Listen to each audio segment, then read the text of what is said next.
زمانے سے بعد ہو جاؤ. اور ہمارے ہاں ہمارے معاشرے کے اندر جتنا جادو پھیلا ہوا ہے، اللہ ہی کسی کو محفوظ رکھے تو رکھے.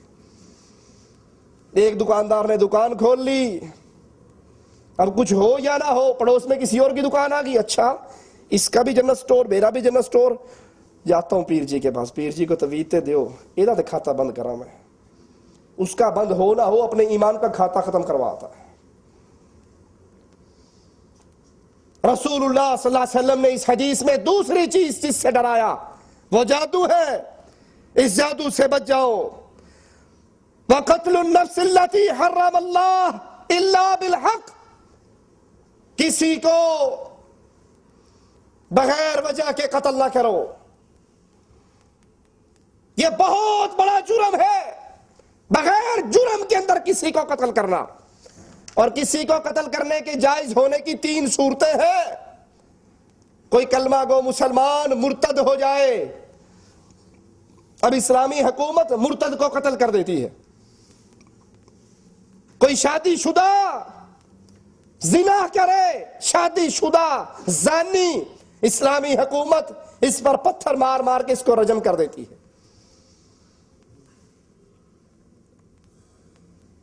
اور کوئی کسی کو قتل کرے بطور قصاص دیت کے، اس قاتل کی گردن کو اتار دیا جائے گا.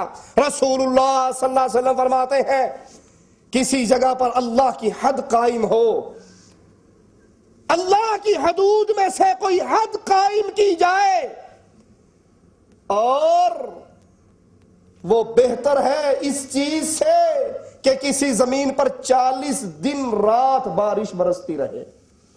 40 دن رات کے بارش کے برسنے سے زمین سے اللہ کی وہ رحمت نہیں نکلے گی جو ایک حد میں سے، اللہ کی حدود میں سے کسی ایک حد کو قائم کرنے سے اللہ رحمت اتار دیتا. اور ہمارے ہاں بڑے بڑے شیطان، آپ نے بیانات پڑھے بھی ہوں گے، سنے بھی ہوں گے، یہ حدود وحشیانہ حدود ہے. اللہ کی حدوں کو ختم کر کے اپنی طرف سے قانون سازی کی جاتی ہے. وہ مجرم ہے جو اللہ کی حدوں کو، نعوذ باللہ، تم یہ کہہ کر کہ اللہ کی حدیں وحشیانہ حدیں ہیں، اللہ کی طرف کس جملے کی نسبت کر رہے ہو؟ تمہیں جس بات کا علم ہوا وہ اللہ کو نہیں پتا تھا؟ رسول اللہ صلی اللہ علیہ وسلم منع فرما رہے کسی جان کو قتل کرنے سے بغیر حق کے قتل نہ کرو. لیکن اللہ کے نبی کی حدیث کہ جب مسلمانوں میں تلوار چلے گی پھر شاید ہی یہ تلوار رک سکے. اور آج قتل اتنا عام، رسول اللہ صلی اللہ علیہ وسلم کے ایک اور فرمان مبارک میں آپ نے فرمایا قیامت کے قریب قتل عام ہوگا. نہ قاتل کو پتا ہے میں کیوں قتل کر رہا ہوں، نہ مقتول کو پتا ہے میں کیوں قتل ہو رہا. کیا خیال ہے آج یہ حالات نہیں ہو گئے؟ اخبارات پڑھ کے دیکھ لیجئے، روزانہ آپ اخبار پڑھیے، 40 50 60 70 100 بندہ روز ہی مرا ہوا ہوتا ہے. پتا ہے مارنے والے کو میں نے کیوں مارا؟ ابھی یہ ٹرین کے اندر جو آگ لگی ہے لگانے والے کو پتا ہے میں نے کیوں لگائی ہے؟ مرنے والے بڑی خوشی خوشی ٹرین میں بیٹھے، راستے میں بوگیاں جل کے راکھ ہو گئی، انہیں پتا ہے ہم کیوں ماریں گے. یہ قیامت کی نشانیوں میں سے ہے. قیامت کے قریب قتل عام ہوگا. لیکن یاد کر لیجئے ایک مسلمان کو مارنا، ایک مسلمان کو مارنا بلکہ ایک انسان کو مارنا ساری انسانیت کو مارنے کے برابر ہے.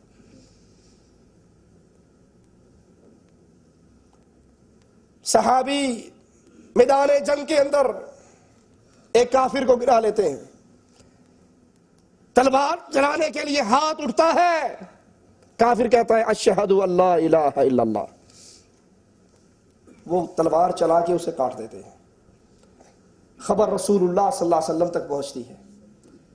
آپ کہتے ہیں میرے ساتھی کیا اس نے لا الہ الا اللہ نہیں پڑھا تھا؟ کہا اللہ کے نبی صلی اللہ علیہ وسلم اس نے ڈر کے پڑھا تھا. بظاہر یہی نظر آتا ہے نا، کہ کافر ہے، جنگ کر رہا ہے، مقابلہ کر رہا ہے، اور جب مغلوب ہو گیا، مرنے کا وقت آیا، تلوار اٹھی تو کلمہ پڑھ لیا. بظاہر یہی نظر آتا ہے. اللہ کے نبی صلی اللہ علیہ وسلم اس نے ڈر کے پڑھا. اللہ کے پیارے حبیب فرماتے ہیں کیا تو نے اس کا دل پھاڑ کر دیکھ لیا تھا یہ ڈر کے پڑھ رہا ہے؟ قیامت کے دن تیرا کیا بنے گا جب یہ اپنے لا الہ الا اللہ کو لے کر اللہ کے دربار میں پیش ہوگا؟ اپنے ہاتھوں کو اپنے سر پہ رکھتے ہیں اور کہتے اللہ میں خالد کے اس عمل سے بری ہوں. یہ تو وہ ہے جو بظاہر یہی لگتا ہے کہ ڈر کے کلمہ پڑھ رہا ہے، اشارے اسی طرف ہے، ظاہری بات یہی ہے، لیکن اس کے قتل پر بھی اللہ کے نبی کہتے ہیں میں اس کے عمل سے بری ہوں. اور جو نسلاً مسلمانوں کو قتل عام کر جاتا ہے، سائیکل پہ کچھ باندھ کر گاڑی کے اندر کچھ بارود بھر کے کسی بلڈنگ سے ٹکرا دیتا ہے اور اپنے خیال میں سوچتا ہے میں نے ایک کافر مار دیا. ارے ظالم تو نے ایک کافر مارا، 100 مسلمان مارے، ان 100 مسلمانوں کا خون کس کے ذمہ ہوگا؟ اللہ کے نبی صلی اللہ علیہ وسلم تو منع کرتے ہیں درختوں کو نہ کاٹنا، بچوں کو نہ مارنا، جو اپنے دروازوں کو بند کر لے، اندر پناہ لے لے، چھپ جائے، جو اسلحے کو پھینک دے ان سے قتال نہ کرنا. اور یہاں 100 کے 100 مسلمان مارے گئے، کہیں 20 مسلمان مارے گئے. ایک مسلمان کا قتل ایک انسان کا قتل انسانیت کا قتل ہے. رسول اللہ صلی اللہ علیہ وسلم نے چوتھی چیز جس سے منع کیا، اور یہاں پر اس قتل پہ قرآن حکیم کی آیت سن لیجئے، وَمَن يَقْتُلْ مُؤْمِنًا مُتَعَمِّدًا فَجَزَاؤُهُ جَهَنَّمْ.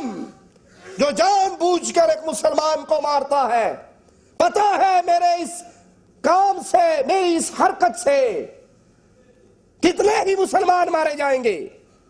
جو جان بوجھ کے ایک مسلمان کو مارتا ہے، فَجَزَاؤُهُ جَهَنَّمْ، اس کا ٹھکانہ جہنم ہے، خالداً فیہا، ہمیشہ کی جہنم. وَغَضِبَ اللَّهُ عَلَيْهِ وَلَعَنَهُ، اللہ کا غصہ، اللہ کی لعنت. وَأَعَدَّ لَهُ عَذَابًا عَظِيمًا، اور بہت بڑا عذاب اس کے لیے تیار کیا گیا ہے. اس حدیث میں چوتھی بڑی چیز جس سے رسول اللہ صلی اللہ علیہ وسلم منع فرما رہے اور جہنم کی وعید سنا رہے، وہ سود خوری ہے. اور یہ بیماری بھی یہودیوں والی ہمارے معاشرے کے اندر پھیل چکی. جی مولوی صاحب کیا کریں، مکان تھا نہیں، بینک سے ہم نے قرضہ لے کر مکان بنا لیا، اب جتنی پگار ملتی ہے وہ اس کے قرضہ اتارنے میں داخل کرا دیتے ہیں. ارے جھگی میں رہ کر اگر ایمان کی حالت میں مر گئے تو جنت کے محلات مبارک ہو، لیکن اگر حرام طریقے سے دنیا میں محلات بنا لیے تو جہنم کے گھر میں کیسے گزارا ہوگا؟ الذين يأكلون الربا لا يقومون إلا كما يقوم الذي يتخبطه الشيطان من المس ذلك بأنهم قالوا إنما البيع مثل الربا. سود خور ایسا کھڑا ہوگا جیسے اس کو شیطان چمٹا ہوا، کیونکہ یہ کہا کرتا تھا جی بھائی ہیلے اور بہانے، یہ بھی حلال ہے یہ بھی حلال ہے. ایک مربع زمین ہے، مولوی صاحب کیا کریں، ٹریکٹر ملتا نہیں، اتنے پیسے نہیں کہ ٹریکٹر خرید لوں، میں نے پھر زرعی بینک سے قرضہ لے کے قسطوں پہ ٹریکٹر لے لیا. عبداللہ ابن عباس فرماتے ہیں سود خور کو قیامت کے دن نیزہ دیا جائے گا اور اسے کہا جائے گا اپنے رب سے جنگ کی تیاری کر. اس سود کے اگر درجات بنائے جائیں، سب سے چھوٹے درجے کا گناہ ایسے ہے جیسے ماں کے ساتھ بدکاری کی جائے. اور ہم مزے سے پینشن ملی بینک کے اندر، فکس ڈپازٹ بینک کے اندر، بینک کا کاروبار، بینک کی ملازمت، یہ سارے حرام کے راستے اور جہنم کے راستے، یہودیوں کی سنتیں ہیں جو مسلمان اس پہ چل رہے. پانچواں کبیرہ گناہ اس حدیث کے اندر رسول اللہ صلی اللہ علیہ وسلم نے فرمایا یتیم کے مال کھانے سے بچو. حرام طریقے سے یتیم کا مال کھانا یتیم ہے، چھوٹا ہے، بچہ ہے، تمہیں ذمہ داری دے دی گئی، تم اس کا مال کھانا شروع کر دو حرام طریقے سے، غلط راستے سے، یہ کبیرہ گناہ ہے۔ اور ہمارے ہاں افسوس سے کہنا پڑتا ہے کہ یتیم کا مال اسلام کے نام پہ کھایا جاتا ہے۔ مجھے معاف کر دینا، بات کڑوی ہے لیکن مجبور ہوں، یہ منبر محمد کریم صلی اللہ علیہ وسلم ہے، اس پہ کھڑے ہو کر جھوٹ نہیں بولا جا سکتا۔ ہمارے ہاں یتیم کے مال کو کھانے کے اسلامی طریقے بنائے ہوئے، باپ مر گیا، چھوٹے چھوٹے یتیم بچے رہ گئے، مولوی صاحب پگڑی پہن کے پہنچ گئے، تیرا ابا مر گیا، آہو جی راتی مر گیا، دل میں کہتا چنگا ہی ہے، کچھ دن کھانے کے لیے، چلو پہلے دن کے ختم کی تیاری کرو، پہلے دن کا ختم، تیسرے دن کا ختم، 7ویں دن کا ختم، 9ویں دن کا ختم، 10ویں کا ختم، 40ویں کا ختم۔ یہ پہلے دن کا ختم جو اسلام کے نام پہ ہو رہا ہے، اس کا اسلام میں کوئی وجود نہیں، تم یتیموں کا مال کھا رہے ہو۔ اسلام تو حکم دیتا ہے کسی کے گھر میں میت ہو، وہ تو بیچارے غم کے اندر ہے، پڑوسی کھانا بنا کر اس کے گھر میں پہنچائے۔ اسلام کا حکم پڑوسی کھانا پہنچائے، ان کا غم کم کرے، ان کے غم میں شریک ہو۔ یہاں ادھر باپ مر جاتا ہے، ادھر دیگیں چولہے پہ چڑھ جاتی ہیں اور بکرے ذبح ہونا شروع ہو جاتے ہیں، ادھر گٹھلیاں آ جاتی ہیں، آیت کریمہ کا ورد شروع ہو جاتا ہے، اور قریب کی مسجد کے درویشوں کے مزے ہو جاتے ہیں، مولوی بھی آ جاتا ہے، سارے درویش بھی آ جاتے ہیں، قرآن پڑھا جا رہا ہے، اصال ثواب کیا جا رہا ہے، اور دیگیں ہضم کی جا رہی ہیں۔ پہلے دن کا ختم ہو یا تیسرے کا، 7ویں کا ہو یا 9ویں کا، 10ویں کا ہو یا 40ویں کا، یہ ہندوؤں کی رسمیں ہیں، اسلام سے اس کا کوئی تعلق نہیں۔ یتیم کا مال کھانا گناہ کبیرہ ہے، اور جب اس پہ اسلام کی چادر چڑھا کر کھاؤ گے تو جرم اور بڑھ جائے گا۔ اور جس کبیرہ گناہ کا اس کے بعد اللہ کے نبی صلی اللہ علیہ وسلم نے ذکر کیا، وہ میدان جنگ کے اندر جب دشمنوں کے ساتھ آمنا سامنا ہو جائے، کفار کے ساتھ جو پشت پھیر کے بھاگے گا، یہ کبیرہ گناہ ہے، اس کا ٹھکانہ جہنم ہے۔ ابھی محرم کا مہینہ گزرا ہے، یہ الزام کچھ ظالم نعوذ باللہ ثم نعوذ باللہ حضرت حسین پہ لگاتے ہیں۔ آپ نے سنا ہوگا نا، قتل حسین در اصل مرگ یزید ہے، اسلام زندہ ہوتا ہے ہر کربلا کے بعد، کہ حضرت حسین کفر اور اسلام کی جنگ لڑنے کے لیے کربلا میں گئے، ایمان کا مارکا تھا، سچ اور جھوٹ کی لڑائی تھی، اسلام کو غالب کرنے کے لیے گئے، اور خود پھر اپنی کتابوں میں لکھتے ہیں، ملا باقر مجلسی، شیخ مفید اپنی کتابوں میں لکھتے ہیں کہ حضرت حسین نے کوفے میں پہنچ کے 3 شرطیں پیش کی، ان میں سے ایک شرط یہ بھی تھی کہ مجھے اجازت دو میں واپس مدینے چلے جاتا ہوں۔ اگر یہ کفر اور اسلام کا مارکا تھا تو نعوذ باللہ حضرت حسین پھر کفر کی جنگ سے کافروں کے سامنے آ کر بھاگ رہے تھے۔ نواسہ رسول پہ اس سے بڑی بھی کوئی تہمت ہوگی؟ نواسہ رسول حضرت حسین کی اس سے بڑی بھی کوئی گستاخی ہوگی؟